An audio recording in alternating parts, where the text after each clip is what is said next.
সাদা কুণ্ডে একটা সাদা ওড়না গায়ে দিতে শুরু করে এবং তাদের আচার আচরণের মধ্যে তারা দাবি করতে থাকে আমরা সখী আনুগত্যে ভজন করি। কি এটা? এই সখী ভাবটা এটি কি? এই প্রসঙ্গে ভক্তি রাজ্যের আমাদের 4টি স্তর বলা হয়েছে: শান্ত, দাস্য, সখ্য, বাৎসল্য, মধুর। তার মধ্যে শান্ত রসটাকে আমাদের ব্রজে আমরা নেই না। মহাজনগণ শুরু করেছেন দাস্য থেকে। দাস্য, সখ্য, বাৎসল্য, মধুর। সখী ভাব এর মধ্যে নয়, মধুরের মধ্যেও সখী ভাব, মঞ্জরি ভাব নাই।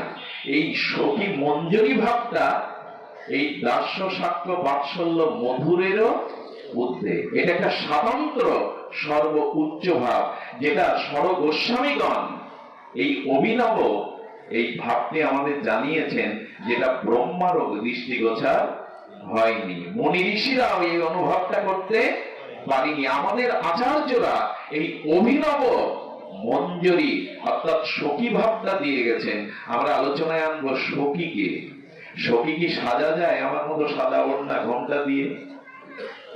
সখী কোন বেশ না। আমি নাম নিলাম গুরুদেবের কাছে, আমি অমুক মঞ্জরি, শুধু নাম নেওয়াটাই সখী না। সখী কোন পোশাকে না, সখী কোন ওরকম করে কথা বলা লজ্জিত হয় এরকম না। সখী হলো ভাব। সেই ভাবটা কি বলে? এটা মধুরের উপরে। এই যে 4টে রস আছে, দাস্য, সাক্ষ্য, বাৎসল্য, মধুর, এটা একটা অভিনব স্বতন্ত্র রস হলো দাস্য ভাব। আমি তো প্রায় বলি, বৃন্দাজিকে না নিয়ে কৃষ্ণ ভক্তি হবে তো? ভক্তি দেবীকে বাদ দিয়ে কারো কৃষ্ণ ভক্তি হয়েছে তো? বিশ্বদানিতে তোমার মতো কে বা আছে? আর বলি বটে, বলছি তো, এই নিবেদন ধরো সখীর অনুগত। এই সখী ভাবটা কি, এ নিয়ে এত চর্চা হচ্ছে কেন বর্তমানে? এটা মহাপ্রভু কেন দিতে এসেছিলেন? সখী আজকে বাইরে আমার মতো অনেকেই সাজছে, এ তো সাজাটাই সখী না, পোশাকটাই সখী না, মুখে সখীর কথা বলাটাও সখী না। সখী ভাবটা মাধুর্য রসের উপরে সর্বোপরি বলা যায়। আচ্ছা, চিনির মধ্যে মিষ্টতা আছে, অন্য কোন রস আছে কি?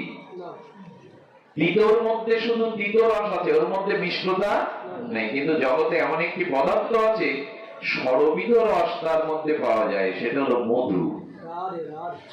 ফুলে ফুলে ভ্রমরগণ বিভিন্ন ফুলের নির্যাস থেকে একটা মধু সঞ্চয় করে।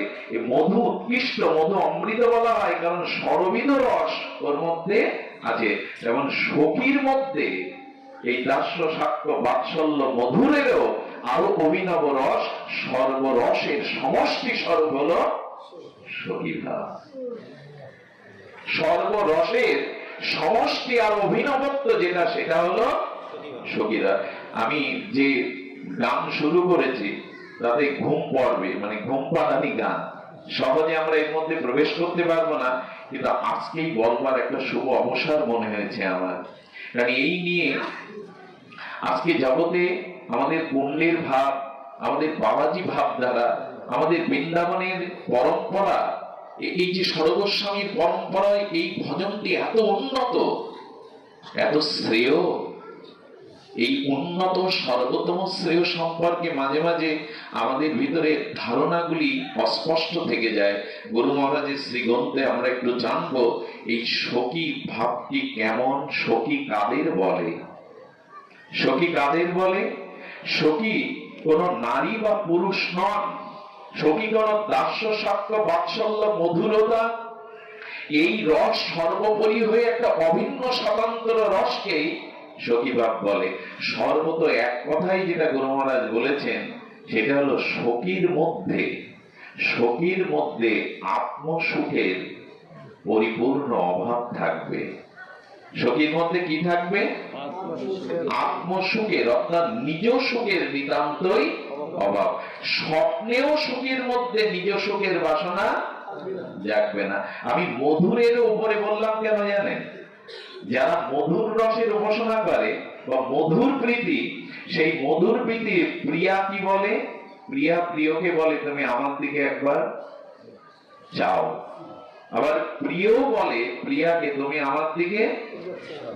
সখী যিনি হবেন তিনি কখনো রাধা মাধবকে বলবেন না তুমি আমার দিকে তাকাও যাতে আমি সুখী হই।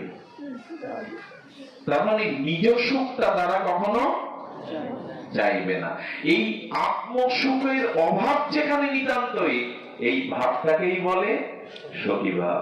সহজে হয়, হাজার নিজ সুখের বাসনা জাল বেঁধে আছে মাকড়সার মতো। সখী ভাব মুখে বললেই হয়, ঘোমটা দিলেই হয়, চুল বাঁধলেই হয়, নৃত্য করলেই আমি সখী হয়ে গেলাম। আত্মসুখের অভাব নিতান্তই যেখানে, স্বপ্নেও যাদের আত্মসুখ কখনো, এই ভজনটাই তো দিয়েছেন, সেই রূপ যৌবন সম্পন্ন কিশোরী প্রমাদ আকৃতিম। সেই কিশোরী রূপ যৌবন সম্পন্ন, তার রূপ, তার যৌবন, তার প্রমাদ, তার আকৃতিম, তার সর্বকিছুই শুধু প্রিয়া প্রিয়ের সুখের জন্য। নিজের কোন সুখ যেখানে স্পর্শ করবে না, এই ভাবটার নাম হলো সখী ভাব। তার একটা দৃষ্টান্ত মনে আসলো অপূর্ব। সেই দৃষ্টান্তটা হলো, গোবিন্দ গোচারণ ভূমিতে সকালের সাথে গোচারণ করতে করতে শ্রান্ত হয়ে গেছেন, ঘরমাক্ত হয়ে গেছেন। এসে এক কুঞ্জের মধ্যে গোবিন্দ বিশ্রাম নিয়েছেন। তো মন্দিরে ওইখানে চলে যান, লীলা ভাব নাই, চলুন বৃন্দাবনে যাই, নিকুঞ্জ মন্দিরে যাই, গোবিন্দকে শয়নে দেখি কেমন লাগছে। গোবিন্দের এই শয়ন দশা থেকে সখীদের থেকে রাধারানী চলে এসেছেন নিকুঞ্জ মন্দিরের মধ্যে শ্যাম সুন্দরের সেই ঘুমান্ত সুশক্তির সুখটা রাধারানী আস্বাদন করছেন। প্রিয়জন ঘুমালে সহজে প্রিয়জন ডাকে না, দেখবেন তার ওই ঘুমান্ত সুখময় শ্রান্ত ক্লান্ত দেহটা গভীর ঘুমের মধ্যে সুখ পাচ্ছে দেখে মা হলেও সন্তানকে ডাকতে চায় না, প্রিয়া হলেও প্রিয়কে জাগাতে চায় না। রাধারানী সেই শ্রান্ত ক্লান্ত গোবিন্দের সুশক্তির সেই নিদ্রা সুখটা চেয়ে চেয়ে দেখছেন, জাগাচ্ছেন না। ওর মধ্যে চলে এলো চম্পক লতা। কে এলো? চম্পক লতা হলো অষ্ট সখীর মধ্যে একজন। চম্পক লতা এসে দেখে গোবিন্দ ঘুমিয়েছে, রাধারানী ওই দিকে তাকিয়েছে। তখন চম্পক লতা মনে করেছে শুধু নিজে কেন গোবিন্দ ঘুমিয়ে থাকবে, জেগে যদি ঠাকুরানীকে দেখে, জেগে যদি আমার দিকে তাকায় কেমন মনে হবে। ওই সুখটা পাওয়ার জন্য সরোবর থেকে একটা পদ্মের পাপড়ি এনেছে। সেই পদ্মের পাপড়ির উপরে যে পদ্মের পরাগ রেণু থাকে, ছোট ছোট পরাগ রেণু গন্ধময়, ওইটা ফু দিয়ে উড়িয়ে দিয়ে এমন করে দিচ্ছে যাতে গোবিন্দের চোখে গিয়ে পড়ে। চম্পকলতার অনুভব, এটা যদি চোখে পড়ে গোবিন্দ চোখ খুলেই রাধারানীকে দেখতে পাবে, চোখ খুলেই আমাকে দেখতে পাবে। যেই অভিপ্রায় বুঝতে পেরেছে রাধারানী, সঙ্গে সঙ্গে ইশারা করে নিষেধ করছে, এটা সখী ভাব নয়। গোবিন্দ ঘুমিয়ে আছেন, প্রিয় সুখ পাচ্ছেন, সেই সুখেই যেন আমি সুখী হই, আমার দিকে তাকালে আমি সুখী হব, এটা সখী ভাব। বলুন তো কত উচ্চ স্তরের কথা। প্রিয় ঘুমিয়ে আছে, তার সুখময়, তার নিদ্রাবিভূত সুশক্তিতে সুখময় বদনটা দেখে তুমি তার সুখের জন্য তার দিকে চেয়ে থাকো, তোমার দিকে প্রিয় যদি দৃষ্টি দেয় তোমার সুখ হবে, এটা সখী ভাব। বলুন তো কত উচ্চ স্তরের অনুভূতি। তখনই চম্পকলতা আর পরাগ রেণুটা দিলেন না, অপেক্ষা করছে গোবিন্দের ঘুমটা আরো গাঢ় হোক। এই হলো ব্রজপ্রীতি, এই হলো সখী প্রীতি, এই হলো সখী প্রীতি। এখানে নিজের সুখের কোন সম্ভাবনা বিন্দু মাত্র নাই। চলুন আরো গভীরে যায়, যদি মন দিয়ে এই আসলে আমাদের ব্রজের যে প্রেম, আমাদের মঞ্জরি ভাব সাধনার, আমাদের দাসীদের যে সর্বস্ব সমর্পিত আত্মসুখ বর্জিত সেবা, এটি জানলেও হৃদয় পবিত্র হয়। আচ্ছা, এই প্রেমটা শুরু হয়েছিল ত্রেতায়। কবে শুরু হয়েছিল? ত্রেতায়। ত্রেতায় কেমন করে শুরু হয়েছিল জানেন? রামচন্দ্র লক্ষ্মণকে নিয়ে যখন অবধপুরীতে এলেন, অর্থাৎ তিনি যখন জনক রাজার রাজ্যে এলেন, মিথিলায় এলেন।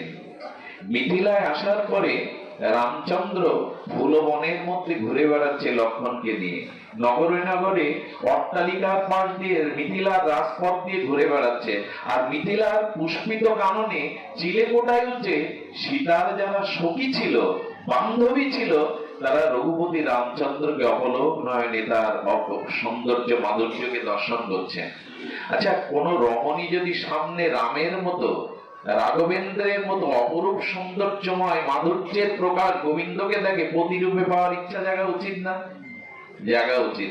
কিন্তু তারা আনন্দে পুষ্প ছড়াচ্ছে আর আনন্দে দর্শন করে বলছে, না হারে আমাদের এই কুমারকে, বিশেষ করে বড় কুমার লক্ষ্মণকে দেখে বলছেন, ওনার থেকে বড় কুমারকে, আমাদের স্বামিনীকে, আমাদের জানকীকে, আমাদের সীতাকে যদি উনি গ্রহণ করতেন, যুগল যদি আমরা মিলিয়ে দিতে পারতাম, না জানি কত আনন্দ পেতাম।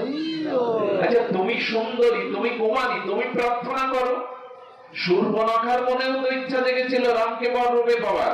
একজন সুন্দরী কুমারী যুবতী, সে রামকে দেখে ভাবছে, আহা যদি আমাদের সীতাকে, আমাদের স্বামিনীকে বামে দাঁড় করিয়ে দেখা যেত। এখানে নিজের সুখের ভাবনা, কুমারীর সখী ভাবনা এখান থেকেই শুরু। আমার সুখের বিন্দু মাত্র যেন স্পর্শ এখানে। আর এক সখী বললেন, কেন স্বামিনীকে বামে দিয়ে কেন মনে আসা যাচ্ছিস, নিজেই চাইতে পারিস না? বলো, নিজের চাওয়ার তো কামনা, নিজের চাওয়ার তো আত্মসুখ। আমরা চাই যদি আমাদের স্বামিনীর সাথে রামচন্দ্রের পরিণয় সূত্রে গাঁথা হয়, তাহলে শ্বশুরালয়ে রঘুপতি বারবার আসবে আর ওদের যুগলকে দেখে আমাদের নয়ন জোড়াবে, আমাদের নয়ন প্রাণ জোড়াবে। আমরা নিজ সুখ চাই। এই হলো সখী ভাব। সখী কি সাজলেই হলো গো? সখী আমার মধ্যে এরকম সাদা পড়লেই হলো গো? হাতে চুরি দিলেই হলো গো? সখী ভাবের কথা কি বলবো। দেখুন, মহাপ্রভু একদিন কীর্তন করছেন, আর সেখানে নাটক হচ্ছে, নাটক মঞ্চস্থ হচ্ছে মহাপ্রভু নবদ্বীপে। মহাপ্রভু কি করেছে জানেন? মহাপ্রভু মোহিনী রূপ ধরেছেন, আর মোহিনী রূপ ধরতে ধরতে কৃষ্ণলীলায় মাঝে মাঝে যশোদার ভাব এসে যাচ্ছে, যশোদার ভাব এসে যাচ্ছে, প্রকৃতি ভাব এসে যাচ্ছে মহাপ্রভুর মধ্যে।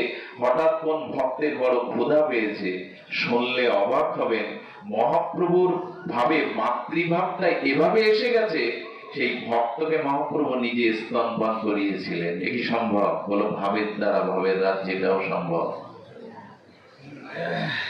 আমি একটা বলি আপনাদের কথা, কেন এই কথা প্রস্তাবনা আনলাম জানেন? পৃথিবীর সব থেকে দুর্জয় মহা অভিশাপ হলো কাম। পৃথিবীর সব থেকে দুর্জয় অভিশাপ হলো এই কামের অনালে পুড়ে পৃথিবী ছাই হয়ে যাচ্ছে। প্রেম ভক্তি পুড়িয়ে ছাই করে দিচ্ছে এই কাম। আর এই কাম ততদিনই থাকবে, আমি আবার বলছি, এই কাম ততদিনই থাকবে যতদিন নারী আর পুরুষ ভেদ থাকবে। যতদিন আমি নারী ও পুরুষ এই ভেদ যতদিন থাকবে, ততদিনই কাম দুর্জয় জয় করা সম্ভব হবে না। এই জন্য ভগবান মনু বারবার সাবধান করেছে, প্রকৃতি পুরুষের এই আকর্ষণ স্বাভাবিক। গুরুদেব বলে দিয়েছেন কি, সখী কোন পুরুষ না, সখী কোন রমণীয় না। এখানে এই রমণী, জাগতিক রক্ত বংশের রমণী পুরুষ নয়, সখীকে আত্মানাং চিন্তায়তে তত্র দাসাং মধ্যে মনোরমা। আচ্ছা, আপনার আমার মধ্যে যে আত্মা আছে, এটা নারী না পুরুষ? এটা কথা বলতে হবে, এটা নারী না পুরুষ? আপনার আত্মাটা সুন্দর, আপনার আত্মাটা গৌর বর্ণ, আমার আত্মাটা অসুন্দর কালো বর্ণ, এরকম হয় কি? আত্মায় কি ভেদ আছে? আমার মতে বাইরে দেখলে কাম আসতে পারে, ভেতরটা দেখলে কাম আসবে না। আমি গতদিন বলেছিলাম, ষোড়শী কোন যুবতীর এক্সরে দিয়ে পা থেকে মাথা পর্যন্ত এক্সরে মেশিনে ছবি তুললেন। সুন্দরী ষোড়শী যুবতীর ছবি তুললেন এক্সরে মেশিনে। ওই যুবতীর ছবিটা, এক্সরে মেশিনে তোলা ছবিটা কোন যুবকের হাতে দিলে কাম উদয় হতে পারে? অথচ ওই যুবতীর চামড়ার তলে যা যা এক্সরে মেশিনে উঠেছে, পা, হাড়, অস্থি, কিডনি, লিভার, হার্ট, ওইগুলি তো ওর মধ্যে, শুধু চামড়াটা পরে দিয়ে ঢাকা, তাছাড়া যা উঠেছে ওর মধ্যে তো সেইগুলি। কাম আসে কি? ভেতরে তাকাও, আত্মার দিকে দৃষ্টি দাও। ওটা নারীও না, পুরুষ না। শ্রী গুরুদেব, সমর্থ গুরুদেব, পরম্পরা গুরুদেব কি করেন? ওই আত্মার উপরেই আমার একটা সখী রূপ, গুরু প্রদত্ত রূপ যৌবন সম্পন্ন করে দিয়ে দেন। ওই ভাবনা দানো, আমি নারীও না, আমি পুরুষও না। আর বৃন্দাজিকে বলো, এই নিবেদন ধরো সখীর, তোমাদের মতো ভাব যেন আমার আসে, আমি নিজ সুখের জন্য কিছু, প্রিয়া প্রীতমকে ভালোবাসতে গিয়ে, যুগলকে ভালোবাসতে গিয়ে যেন কোনো সুখ আমি না চাই। এই ভাবটা, এই সখীগণের কৃষ্ণের থেকে রাধারানীতে হলো প্রীতি বেশি থাকতে হবে। সখী কারা? যারা যুগলের থেকে অর্থাৎ প্রিয় কৃষ্ণের থেকে রাধারানীতে যাদের আসক্তি বেশি, যাদের দাবি আমার রাধা, আমার কৃষ্ণরা বলে না, কি বলে? আমার রাধা। অপূর্ব একটা লীলা, যদি স্ফূর্তি হয়, যদি গুরু মহারাজ বলেন, তবে শুনুন। রাধারানীর এরা রাধারানীর আনুগত্যটা, সখী কিন্তু রাধা আনুগত্য, সখী কখনো কৃষ্ণের আনুগত্য নিতে চায় না। তারা রাধারানীরই আনুগত্য নিয়েই থাকতে চায়। সেই মঞ্জুরি সখী ভাবের একটা অপূর্ব দৃষ্টান্ত হলো, একদিন বসন্ত পঞ্চমীর দিনে বনময় ফুলময় বৃন্দাবনে বসন্তের মনোরম শোভা ফুটেছে। সেখানে শ্রী গোবিন্দকে নিয়ে, আর সেই বসন্ত পঞ্চমীর ফুল্ল দলে গোবিন্দের চরণে ফুলের নূপুর করেছে, গোবিন্দের উরুতে ফুল দিয়ে সাজিয়েছে, গোবিন্দের মাজায় বেষ্টনী করে ফুল দিয়েছে, বক্ষে দিয়েছে, ময়ূর পুচ্ছের পাখার উপরে ফুল দিয়ে মুঠুক তৈরি করে দিয়েছে, ফুলের বৈজয়ন্তী মালা পিত বর্ষণের উপরে দিয়েছে। গোবিন্দকে সুন্দর করে সাজিয়ে সখীরাও সেজেছেন। সখীরা সাজিয়ে কুঞ্জ মন্দিরে যেই প্রবেশ করাতে যাবেন, রাধারানীর বাম হস্তটা ধরে গোবিন্দ সখীদেরকে বিচ্ছিন্ন করে আর চলে গেলেন সেই কুঞ্জের নাম রহস্য কুঞ্জ। কি বললাম নামটি? রহস্য কুঞ্জ, যেখানে প্রিয়া প্রীতম ছাড়া কোন সখী পৌঁছাতে পারবে না। রাধারানী গোবিন্দের দিকে তাকিয়েছে, ওইদিকে একটু দৃষ্টি দিন। তাকিয়ে বলছে, প্রীতম মনোহর, তুমি সখীদেরকে ওখানে রেখে আমাকে কেন নিয়ে আসলে? বললেন, সব সময় তোমার সখী সখী আর সখী। আমারও তো ইচ্ছা করে রাধে, আমারও তো ইচ্ছা করে সখী বাদে তোমাকে সম্মুখে নয়ন ভরে দেখি। তুমি সর্বদা সখী সখী কেন করো? সখী ছাড়া কি এক বিন্দু চলতে পারো না? গোবিন্দের একটু আঘাত লেগেছে অভিমানে। তোমাকে মর্যাদা দেওয়ার জন্য, প্রাণ ভরে তোমাকে দেখবার জন্যই তো তোমাকে একলা রহস্য কুঞ্জে দেখতে দাও। রাধারানী বললেন, বড় ভুল করেছো শ্যাম, বড় ভুল করেছো। জানো, ওরাও পুষ্প কুসুমে বসন্ত রাগে সেজেছে শুধু আমাকে আনন্দ দেওয়ার জন্য। ওদের সর্বোচ্চ প্রাণ ঢালা আনন্দ আমার জন্য। রাধারানী ওদের কথা ভাবতে ভাবতে রাধারানী চোখ দিয়ে সেই রহস্য নিকুঞ্জে বিন্দু বিন্দু অশ্রু পড়ছে। গোবিন্দ বিস্ময় প্রকাশ করলেন। আজ নিভৃতে প্রিয়া প্রীতম তো এটাই চাই, নিভৃতে নিকুঞ্জ। কিন্তু সখীর কথা ভেবে রাধারানী কাঁদছেন। আমাকে সখীদের কাছে যেতে দাও, সখী না থাকলে আমি আনন্দ পাবো না। এইখানেই সখীর মহত্ব। গোবিন্দকে সামনে পেয়েও রাধারানীর চোখে জল আসে রাজের জন্য। তারা কম কৃপা পেয়েছে, তারাই রাধারানীর প্রকৃত কৃপা পেয়েছে। সখী শ্যাম, হে প্রীতম, তোমার মনে পড়ে না সখীরা সর্বসুখ বিসর্জন দিয়ে তারা আমার সুখ চেয়েছে, তোমার সুখ চেয়েছে, তাদেরকে আমি রাখি কি করে? এই জন্য কেউ যদি সখী আনুগত্য নিতে পারেন, জানবেন শ্যাম মিলানো দরকার নেই। রাধারানী বরঞ্চ আপনাকে না নিয়ে শ্যামের কাছে যাবে না, সখীদের না নিয়ে শ্যামের কাছে যাবে না। একদিন রাধারানীকে পাচ্ছেন না গোবিন্দ, এক মঞ্জুরিকে এসে বলছেন, তুমি আসো না, তুমি আমার সাথে আসো। বললেন, না, আমি তোমাকে সুখ দেওয়ার জন্য তোমার সুখের আশ্রয় আধার ঠাকুরানীকে সাজিয়ে গুছিয়ে কুঞ্জ মন্দিরে দিয়ে দিয়েছেন। যখন কুঞ্জ মরিয়ে দিয়েছেন, সখী মৃদমন্দ বিজন করছিল, গোবিন্দ করেছে কি নিজের গলের মালাটা মঞ্জুরি গলে দিতে গেছে, রাধাকে মিলিয়ে দিয়েছে। এই প্রসন্নতায় যেই মালা দিতে গেছে, মঞ্জুরি বলছে ও মালা তো আমি নেব না শ্যাম, ও মালায় আমার প্রয়োজন নেই। আচ্ছা, আপনাকে আমাকে কাউকে যদি গোবিন্দ নিজের গলায় বৈজয়ন্তী মালা দিতে যে আপনি বলবেন একবারও আমি নেব না? সখী কেন বলছে জানেন? সখী বলছে শ্যাম, তোমার গলের মালা হলেও আমি গ্রহণ করব না, কারণ ওটা রাধারানীর গলায় গিয়ে প্রসাদই হয়নি। রাধারানীর প্রসাদ ছাড়া আমি গ্রহণ করি না। রাধাতে নিষ্ঠা দেখুন, রাধারানীর প্রসাদ না হলে ওটা আমি গ্রহণ করি না। সেই দিন শ্যামসুন্দর বুঝেছিলেন কতটা রাধার নিষ্ঠা তাদের। এই রাধা নিষ্ঠা কেন জানেন? রাধারানীর করুণা ছাড়া শ্যামকে পাওয়া যাবে না, ব্রজপ্রেম পাওয়া যাবে না। এই জন্য রাধারানীর আর এক নাম শ্যাম মিলাদে। হে রাধে, ব্রজের পথে পথে, ব্রজের পথে প্রান্তরে বনবিধি খায়, সবাই এই কীর্তনই করে বেড়ায়, হে রাধে, হে রাধে শ্যাম মিলাদে। শ্যামকে পাওয়ার মন্ত্রই তুমি, শ্যামকে নিজের করার মন্ত্রই তুমি, রাধে শ্যাম মিলাদে। এই জন্য সখীবৃন্দ গোবিন্দের চর্বিত তাম্বুল প্রসাদটা, অধরামৃতটা অনেক মঞ্জুরিকে দিতে গেছে। মঞ্জুরি অস্বীকার করে বলেছেন শ্যাম ছাড়া, শ্যাম রাধারানীর অধরামৃত উচ্ছিষ্ট ছাড়া আমরা কোনো কিছু গ্রহণ করি না।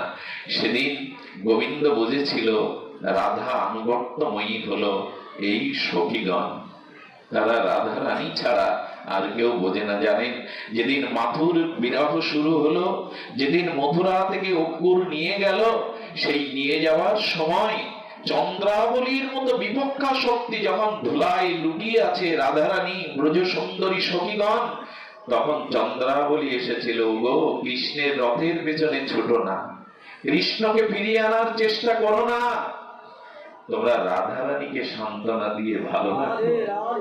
রাধারানী যদি বিরহে প্রাণ ত্যাগ করে, তাহলে গোবিন্দ কোনো কালে আর ব্রজে আসবে না। তোমরা রাধারানীকে বাঁচিয়ে রাখো। বিপক্ষা চন্দ্রাবলী পর্যন্ত বলেছিলেন তোমরা রাধারানীকে বাঁচিয়ে রাখো। আমি গতদিন হরিঞ্চি মনে একটু আস্বাদন করেছিলাম, সখী ব্যতীত কে মিলাবে, কে সুখ দেবে। তাই এই ব্রজ ভজনের, সখী ভজনের সর্বোত্তম একটি তত্ত্ব হলো, যেন প্রিয়া প্রিয়তমের সুখ ছাড়া আমরা নিজ সুখের বাসনা কখনো মনে না আনি, কখনো যেন নিজ মনে সেই শোক বাসনা না আসে। এই জন্য সখী ভাবটা এত উচ্চস্তর, এত মহিমান্বিত যে এই ভাবটা। আচ্ছা, সখীদের এতে প্রাপ্তি কোথায়? সখীদের এতে প্রাপ্তি কোথায় জানেন? সব শেষ কথা হলো, নিজ সুখ না চেয়ে যদি প্রিয়তমের সুখ চান, আমি বলবো ওর থেকে কোটি গুণ সুখ আপনার মধ্যে না চাইতেই এসে যাবে। আচ্ছা, যে তরু লতাগুলি আছে, লতা বৃক্ষ, লতা বৃক্ষের গোড়ায় জল সিঞ্চন করলে চকচক করে কোন পাতাটা? গোড়ায় জল সিঞ্চন করলেন, তাই না? একটা লতা বৃক্ষ, লতার উপরে, মূল শিকড়ের উপরে যে পুরানো পাতাগুলো, ওইটুকু চকচক করে কোনটা? উপরের কচি পাতাগুলো। যেমন শ্যাম সুন্দরকে সুখ দিলে, রাধারানীকে সুখ দিলে, ওর থেকে জল সিঞ্চন করছি গোড়াতে, চকচক করছে উপরের পাতাটা। এমনি নিজ সুখ না আছে যদি প্রিয়া প্রিয়তমের সুখ দিতে পারি, ওর থেকে কোটি গুণ সুখ প্রসাদী হয়ে আমার কাছে ফিরে আসবে, আমার কাছে ফিরে আসবে। এই জন্য আত্মসুখ এই হরিনামের মধ্যেই, এই যে ব্রজপ্রেম চৈতন্য মহাপ্রভু দিয়ে গেছিলেন, হরিনামের মধ্যেই এই প্রেমটা সন্নিবিষ্ট করেছিলেন। তাই ব্রজ ভাবকে, সখী ভাবকে আশ্রয় করে যে হরিনাম, ব্রজ ভাবকে আশ্রয় করে যে হরিনাম, এই হরিনামই ব্রজপ্রেম দিয়ে যাবে। আশ্চর্য কথা হলো, যারা হরিনাম করি তারা যদি ব্রজ সখী অনুগত্য ভাব নিয়ে হরিনামটা করতে পারি, ব্রজ ভাব নিয়ে, তবে সেখানেই হবে আমাদের এই আত্মতুষ্টির, আত্মসন্তুষ্টির সখী ভাবের পরম পরাকাষ্ঠা। রাধারানীর সখী ভাবদের অবস্থা শুনুন তাহলে। ললিতা গিয়েছিলেন মথুরায়।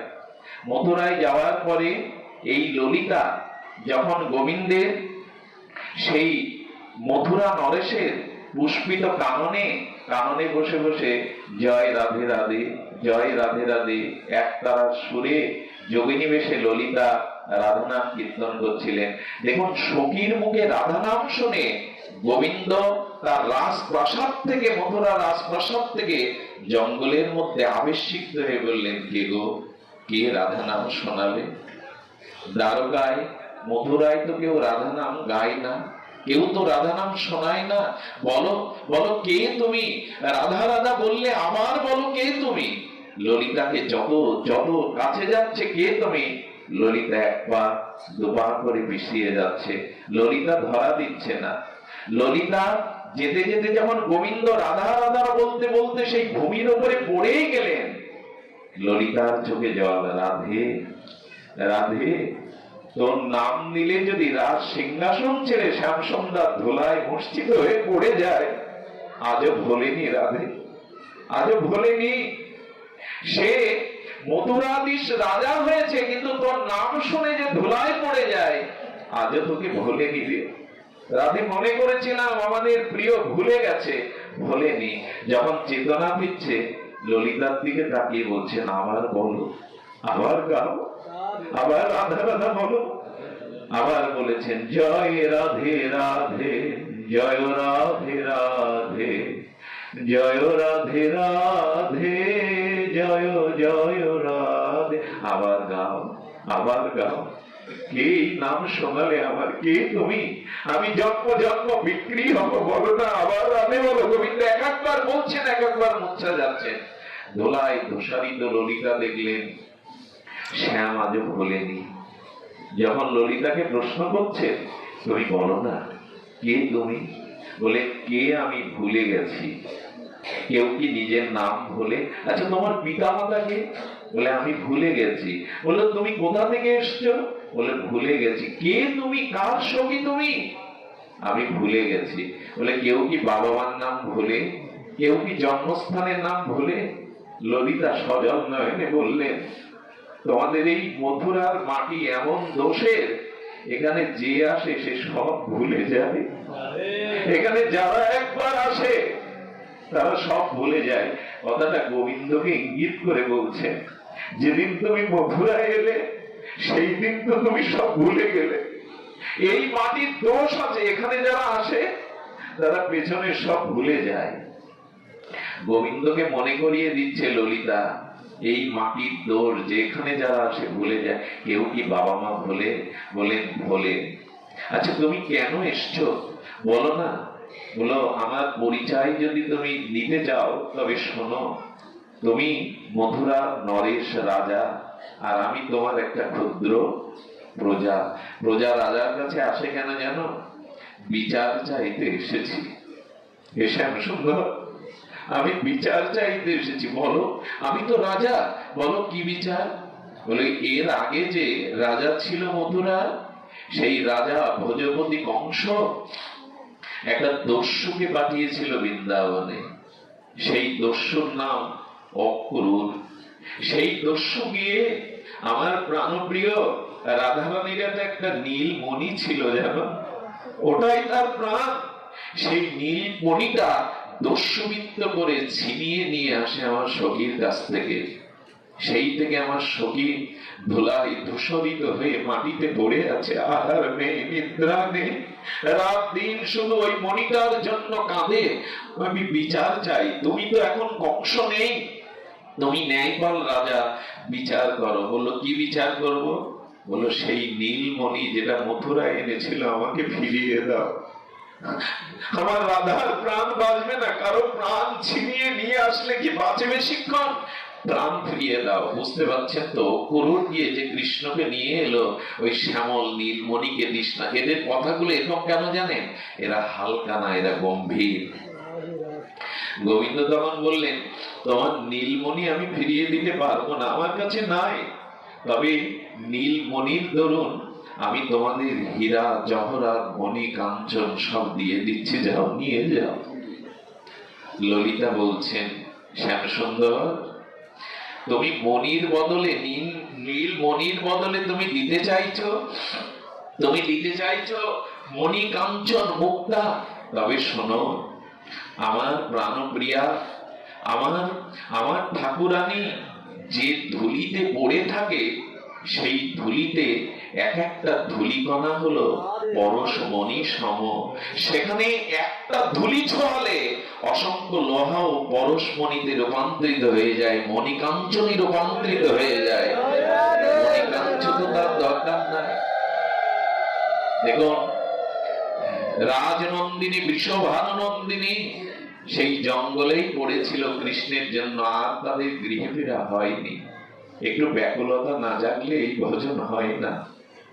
রাধারানীর দিকে উদ্ধব দেখে চেয়েছিল, যতদিন 10 মাস রাধারানীর বসন দেখেছিল উদ্ধব, গিয়ে যখন দেখতো, যখনই দেখতো তখন দেখতো রাধারানীর বসন ভিজা।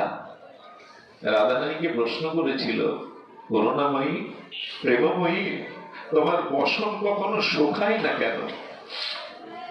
ললিতার সঙ্গে বিশাখা বলেছিল, কেউ যদি কাপড় কাছে না, আর সেই দিন রাত দিন যদি ঝরঝর করে বৃষ্টি হয়, কাপড় কি শুকায় গো?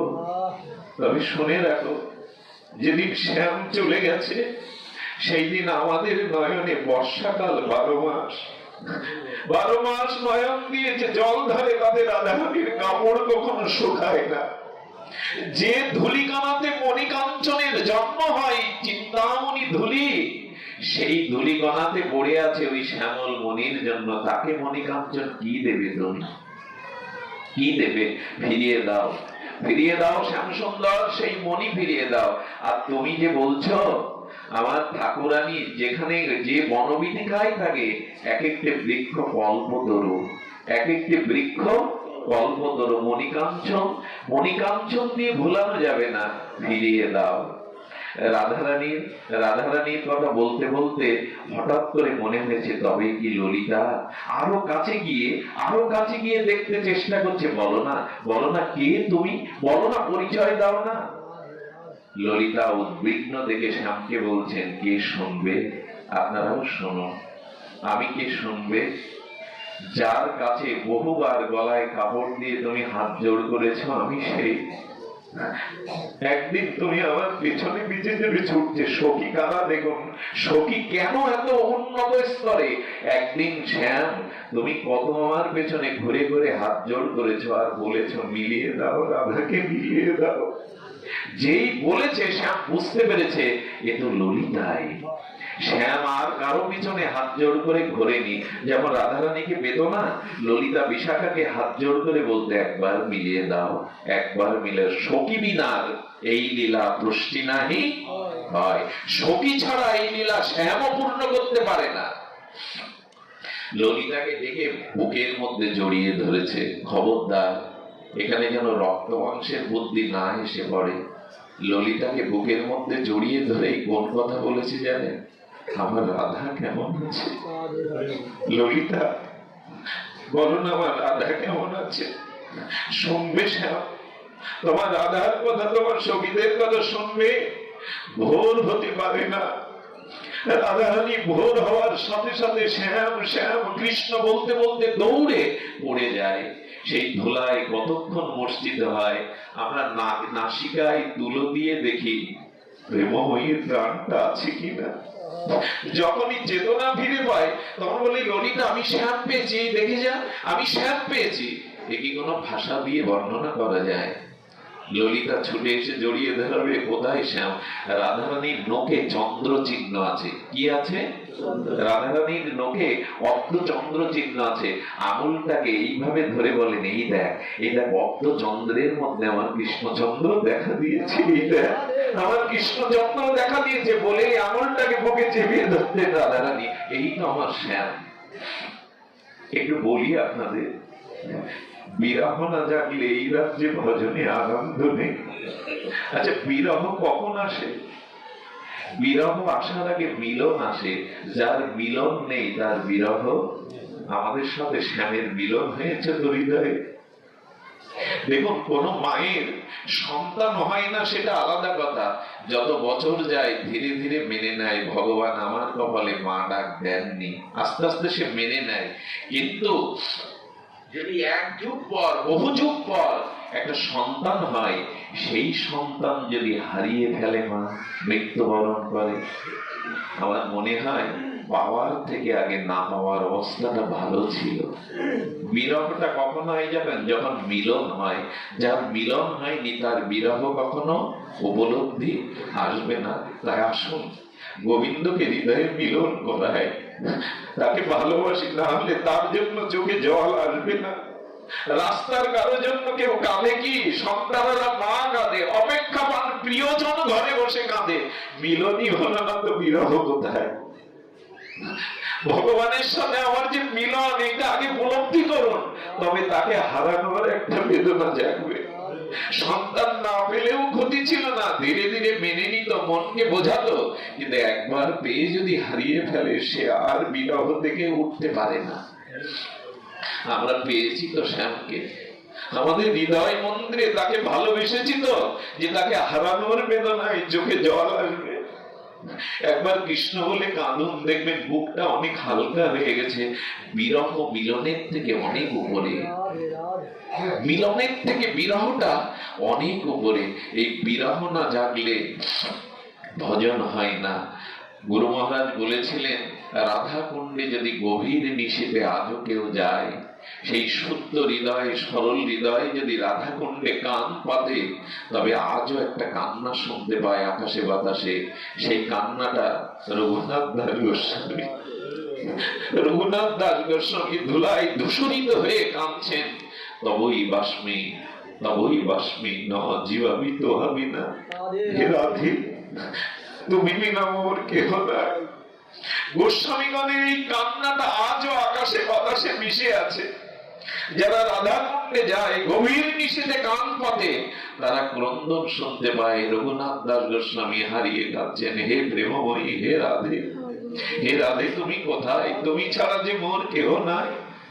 আমাদের ভজনটা চোখের জলে, আমাদের ভজনটা এই বিরহে। এই জন্য বৃন্দাবনের ভজন বড় বিরহ। ললিতা, ললিতা, ললিতা বুকে জড়িয়ে ধরে রাধে হ্যাঁ শ্যাম, হ্যাঁ শ্যাম বারবার বারবার কেঁদে ওঠে। তার প্রাণ থাকে না। শ্যাম, শ্যাম চলো, তোমাকে ছাড়া রাধারানী বাজবে না। আচ্ছা তুমি যদি না যাও, মোড়ার মুখের সামনে গিয়ে আমি একা কি করে দাঁড়াবো বলো তো? আমি যে বড় কথা দিয়ে এসেছি, তোমাকে মিলিয়ে দেবো, তোমাকে নিয়ে যাব। এই হলো সখী ভাব। যারা নিজের সর্বস্ব ত্যাগ করে রাধারানীর সুখের জন্য এমনি করে যোগিনী বেশে এসে, আর এই বনবিদিকায় শ্যাম সুন্দরকে বলছেন। আর একটা কথা বড় মার্মিক হৃদয়ে জাগে। আর একটা কথা রাগে হলো, গোবিন্দ জিজ্ঞাসা করেছিলেন, বলতে পারো আমার সখাগণ কেমন আছে? আমার ব্রজের সখাগণ কেমন আছে? বলছেন সখাগণের কথা শুনবে। আজও তারা গোবৎস গুলিকে নিয়ে, গাভীর বাছুর গুলোকে নিয়ে গোষ্ঠে আছে। তাদের মনে হয় গোবিন্দ ওদের সাথে এসেছে। তাদের রাখাল রাজা ওদের যখন গোধূলি হয় না, সূর্য অস্ত যেতে গেলে, তখন মথুরার দিকে তাকিয়ে থাকে সখারা। আর গোবিন্দের এক বাল্য সখা, সেই সখা মধুমঙ্গল, মধুমঙ্গলকে বারবার বলে, সেই কৃষ্ণ সখা বারবার বলতে থাকে, মধুমঙ্গল তুই তো ব্রাহ্মণ, তুই তো পণ্ডিত, আছে বলতো ডান হাত লাফালে মঙ্গলের চিহ্ন না, ডান চোখটা কম্পিত হলে মঙ্গলের চিহ্ন না। বলে কেন? শুকবাহু কেন? বলে না, আমার ডান হাত লাফাচ্ছে, কম্পিত হচ্ছে ডান চোখ। আমার মনে হয় আমাদের শ্যামা আজকে আসবে, আমার মনে হয় আমার শুভ দেখা দিয়েছে, আজ আসবে। শ্রীদামা বলছেন, আর তোর কৃষ্ণ ডান চোখ লাফালে তোর জ্যোতিষী বৃথা, তোর জ্যোতিষ শাস্ত্র বৃথা, কৃষ্ণ আসবে না রে। আমি প্রতিজ্ঞা করছি কৃষ্ণ। কেন বলছে জানে? যোগ দিয়ে মনে মনে বলছেন, শোকবাহুর প্রতিজ্ঞা যেন পূর্ণ হয়, আমার কথা যেন মিথ্যা হয়, তোর কথা যেন সত্য হয়। যখন আধার নেমে আসছে, তখন শোকবাহু এক অপর সখাকে জড়িয়ে ধরে বললেন, কানাই তো এলো না, কানাই তো এলো না। গাভীগুলিকে জোর করে যখন উত্তর কোষ্টে ফিরিয়ে আনবে, গাভীগুলো মথুরার দিকে তাকিয়ে ঝরঝর করে কাঁদছে। ওরা প্রতীক্ষা করছে, আসবে না, আর মুরলি শোনাবে না তুমি। শ্যাম আর কতকাল চেয়ে চেয়ে দেখবো তুমি এসো। মধুমঙ্গল পাথরের উপরে পাটা দিয়ে রেগে লাথি বললেন, আজও শ্যাম এলো না, আজও শ্যাম এলো না। তোমার সখাদের এই দশা, তারা প্রতিদিন তোমাকে সাথে নিয়ে আছে আর উত্তর কষ্টে ফিরে যাওয়ার জন্য এই বেদনা করে। গোবিন্দ ললিতাকে বুকে জড়িয়ে ধরলেন, আমার মা যশোদা কেমন আছে? শুনবে, শুনবে। মা যশোদা মাঝে মাঝে শ্যাম বাকে, আচ্ছা কাক ডাকছে কেন? নন্দ বাবাকে জিজ্ঞাসা করে, কাক ডাকছে কেন জানো? কাকেরা নাকি সংবাদ পৌঁছে দেয়। আমার মনে হয় আমার গোপাল আজ ফিরে আসবে বলে কা কা করে কাকটা ডাকছে। ও মিথ্যা বলতে পারে না। আজ কাক ডাকছে মানে আমার গোপাল আমার, বলো না। নন্দ বাবা চোখের ইশারায় জল মুছে ফেলে, আমি যদি কাঁদি যশোদাকে বাঁচানো যাবে না। মুছে বলে, আর কাকের ডাক আর ময়ূরের ডাক আর ডান চোখ লাফানো আর বাম চোখ লাফানো আমার কাছে সব সমান হয়ে গেছে। হ্যাঁ, ললিতা আসার সময় কি বলেছিল জানেন? বলেই পার বিশ্রাম রাখি, শ্যাম তোমার বিহনে, তোমার বিরহে যমুনা শুকিয়ে গেছে, কিন্তু এখন যমুনা আবার জলে পূর্ণ হয়ে গেছে। শ্যাম বলছেন ললিতাকে, আমার বিরহে যমুনা শুকিয়ে আবার পূর্ণ হলো কি করে? যেদিন তুমি চলে এসেছো সেদিন ব্রজবাসীরা তাদের একটাই কেবল, সকাল থেকে উঠেই তাদের একটাই কেবল ভজন, একটাই কেবল সাধন। সকলের চোখ দিয়ে তোমার বিরহে এত জল ঝরে, এত অশ্রু পড়ে, সেই অশ্রুর গঙ্গা বইতে বইতে শুকনো যমুনায় জল ভরে গেছে। সমস্ত ব্রজবাসীদের চোখের জলে যমুনা আবার ভরে গেছে।